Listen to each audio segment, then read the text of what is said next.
찬미 예수님, 성 바오로 수도의 김길수 분도 수사입니다. 오늘은 어떻게 하면 예수님의 제자들처럼 살 수 있을까 하는 문제를 생각해 보고자 합니다. 제가 생활하고 있는 성 바오로 수도에는 1914년 이탈리아에서 사회 홍보 수단을 통하여 복음을 전하라라는 사명을 가지고 복자 야고보 알베리온의 신부에 의해서 설립되었습니다. 그분이 회원들에게 강조한 것 중에 하나가 수도자 이전에 먼저 인간이 되십시오 하는 것이었습니다. 이런 정신을 실현하기 위해서 예비 수사님들의 교육 과정에 예절학이라고 하는 과목이 있습니다. 예절학의 교육의 핵심 내용은 예수님처럼 보고, 예수님처럼 듣고, 예수님처럼 말하고, 예수님처럼 행동하도록 가르치는 내용입니다. 어느 시기인가 이런 교육 과정에 있는 3명의 예비 수사님들이 가난한 생활을 체험하기 위해서 농촌에 가서 봉사 활동을 하는 기회가 있어서 제가 동반한 적이 있습니다. 어느 시골 마을에서 봉사 활동을 하던 중에 그날은 작업이 늦게 끝나서 저녁을 준비하지 못하고 일반 식당에 가서 저녁을 사 먹었던 일이 있었습니다.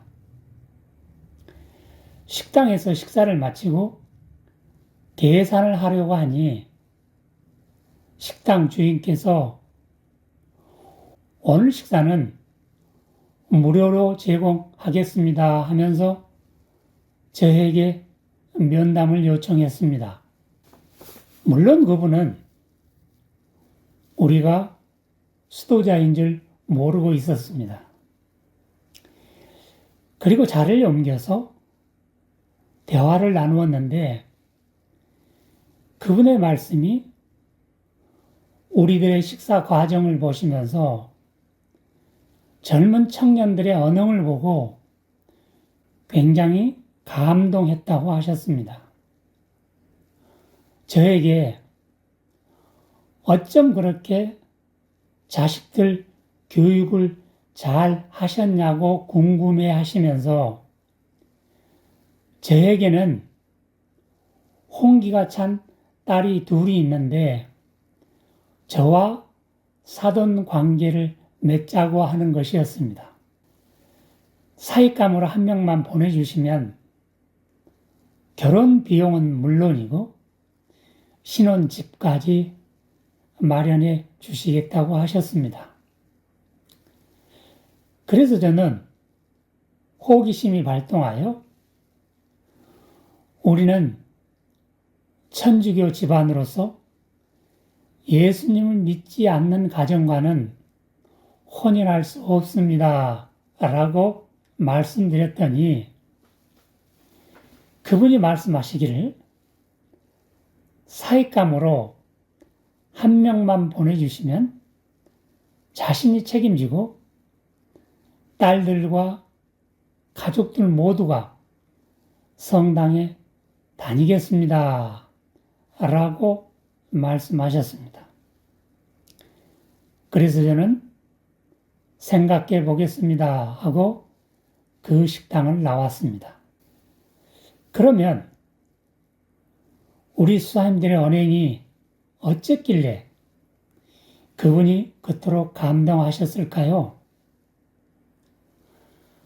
한마디로 우리 수사님들의 행동은 아주 작은 것들이었습니다. 식당에 들어갈 때 신발들을 가지런히 정리했고, 식당 주인께서 음식을 가져올 때마다 감사합니다, 잘 먹겠습니다 인사를 반복했고, 식사 전으로 기도를 했고, 반찬은 남김없이 먹고 빈 그릇은 정리하여 주방으로 갖다 드렸고, 밝은 표정으로 대화하며 식사하는 것이 전부였습니다. 이처럼 우리 수사님들의 행동은 어린이들도 할 수 있는 행동이었지만, 그 언행의 결과는 예수님을 전도하는 것이 되었습니다. 예수님을 전도하는 것은 제자들의 사명이고 제자들의 삶의 전부였습니다. 이렇게 놓고 보면, 마음만 먹으면 누구나 예수님 제자들의 삶을 살 수 있다는 얘기입니다. 어떤 신학이나 철학을 배워서가 아니라 품이 있는 언행을 통해서 얼마든지 예수님을 전도하는 제자들의 삶을 살 수 있다는 얘기입니다. 그래서 예수님께서도 제자들을 파견하실 때 인사법도 가르치지 않았나 생각이 됩니다. 마태복음 10장 11절과 12절에 보면, 어떤 고을이나 마을에 들어가든지 그 집에 평화를 빈다고 인사하여라 하고 말씀하셨습니다. 아마 예수님께서도 제자들의 품이 있는 행위가 복음을 전하는 데 중요하다고 생각하셨나 봅니다. 사람의 언행에 품위가 있으면 그 사람에게는 신뢰심이 생기고, 그 사람의 말 속에는 권위도 느껴지게 됩니다. 반대로 그 사람의 행위가 천박해 보이면 아무리 유식한 말을 하더라도 신뢰심과 권위는 느낄 수가 없습니다. 천주교 신자들의 품이 있는 행위가 우리나라 국민을 감동하게 하는 일이 있었습니다. 1989년 10월 5일부터 8일까지 제44차 성체대회가 서울에서 열렸습니다.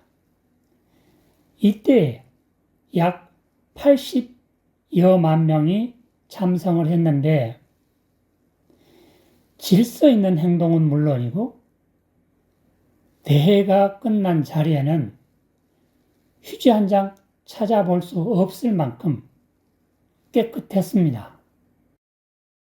천주교 신자들이 이런 품이 있는 모습은 각종 언론에 보도되었고, 많은 분들이 감동하였습니다. 당시에 청소하시던 어느 분은 이런 일은 처음 본다라고 하시면서 이것이야말로 기적과 같은 일이라고 하셨습니다. 그 결과 우리나라에서 천주교 신자들의 이미지가 좋아졌고, 입교하는 신자들이 늘어나는 등 예수님을 전도하는데 획기적인 전기가 되었지 않았나 생각이 듭니다. 사랑하는 여러분, 이렇듯 우리도 품이 있는 언행으로 예수님을 전도하면 예수님 제자들의 삶이라 할 수 있습니다.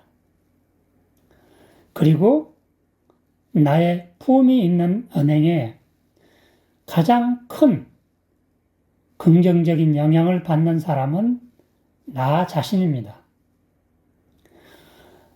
나의 품이 있는 행위는 나의 삶의 모습을 아름답고 권위 있는 삶으로 바뀌게 하고, 나의 삶이 아름답고 권위가 있으면 가족들 모두도 화목해집니다. 그리고 아름답고 권위 있는 삶의 모습으로 이웃들에게 예수님을 전도할 때 그들에게도 기쁜 소식이 될 것입니다. 사랑하는 자매 형제 여러분, 나의 언행에 품위가 있으려면 입에는 복음 말씀을 담아 사랑스러운 말을 하려고 노력을 하고, 귀에는 복음 말씀을 자주 들어서 내 생각에 예수님의 지혜를 담고, 눈으로는 복음 말씀을 자주 읽어서 나의 가슴에 예수님의 사랑을 담아서 가족과 이웃을 사랑하고, 나의 손과 발은 가족과 이웃을 위해 봉사하는 데 사용하려고 노력을 하면 그 삶이야말로 그리스도의 향기를 풍기는 삶이라 할 것입니다. 그리고 그 삶을 본 이웃은 여러분을 가리켜서 이렇게 평가할 것입니다. 저 사람이야말로 예수님의 제자다 라고 할 것입니다. 사랑하는 자매 형제 여러분, 여러분들도 천주교 신자로서 품이 있는 생활로서 그리스도의 향기를 풍기는 예수님의 제자들의 삶을 살아보시길 간청합니다. 그러면 예수님께서 여러분들을 종이라 부르지 않고 벗이라 부를 것입니다. 살아계신 주님의 손길이 여러분 한 분 한 분을 인도하시고 보호하셔서 여러분 모두 행복한 가정이 되시기를 빕니다. 감사합니다.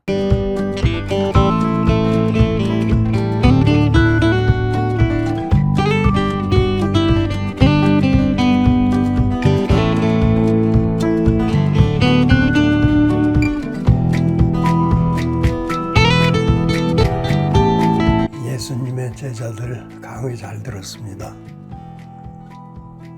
저도 그분의 따라쟁이가 되려고 했습니다만은 뜻대로 잘 되지 않았죠. 그래서 저는 제가 가진 작은 재능을 그분을 위해서 사용하리라고 그렇게 마음먹었습니다. 제가 가진 그 재능도 결국은 그분에게서 받은 것이기 때문이죠. 모처럼 강의를 통해서 나의 생활 속에서 나의 행동을 반성해보는 그런 시간이었습니다. 끝으로 다만 한 가지 유감인 건 수사님이 너무 이쁘게 나왔어요. 장가도 안 간 분이 그럴 필요가 있었을까?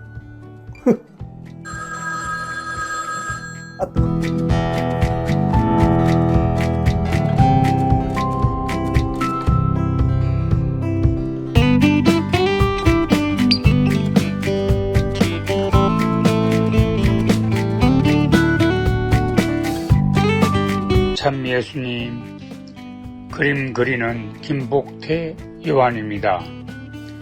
오늘은 분도 수사님의 강론 중 한 장면을 한컷 그림으로 표현해 보았습니다. 앞으로 코로나가 끝나면 유튜브를 통해 여러분 뵙기를 희망합니다. 여러분 늘 주님의 은총 안에 계시기를 바랍니다.